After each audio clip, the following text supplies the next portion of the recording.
भारतीय लष्कराचे 50 जवान हे हनी ट्रॅपमध्ये अडकल्याची भीती व्यक्त होतीये। या जवानांकडून लष्कराशी संबंधित गोपनीय माहिती पाकिस्तानला पाठवण्यात आल्याचा संशय आहे। आयएसआयच्या हनी ट्रॅपमध्ये भारतीय जवान सोमवीरकडून गोपनीय माहिती पाकिस्तानला। भारतीय लष्कराचे आणखी 50 जवान हनी ट्रॅपमध्ये। भारतीय लष्कराचे 50 जवान हनी ट्रॅपमध्ये अडकल्याची भीती व्यक्त करण्यात येते। या जवानांकडून लष्कराशी संबंधित गोपनीय माहिती पाकिस्तानला पाठवण्यात येत होती।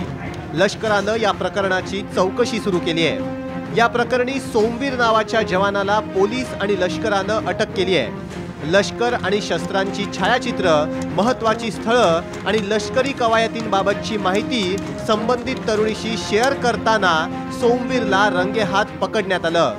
केवळ 5000 रुपये आणि अश्लील छायाचित्रांच्या बदल्यात या भारतीय जवानानं देशाशी गद्दारी केली। डिपेंड करता है कि किस लेवल पे हनी ट्रैप किया जा रहा है। एक जवान के पास इतना महत्वपूर्ण सूचना नहीं होगी जिससे पाकिस्तान को बहुत फ़ायदा होगा।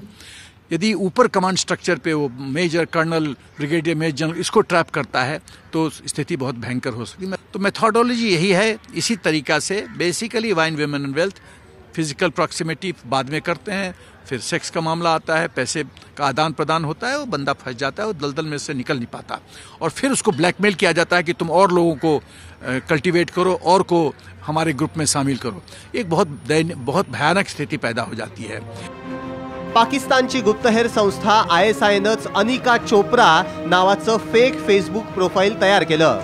मिलिटरी नर्सिंग कोअर असं या प्रोफाईलवर लिहिण्यात आलं होतं। अनिका चोप्रा या फेक प्रोफाईलच्या फ्रेंड लिस्टमध्ये सोमवीर सोबत 50 भारतीय जवानांचा समावेश आहे। त्यामुळे या जवानांना देखील हनी ट्रॅप करण्यात आलं असावं असा संशय लष्कराला आहे। या प्रकरणी आणखी काही बडे मासे गळाला लागण्याची शक्यता आहे। ब्युरो रिपोर्ट, साम टीव्ही।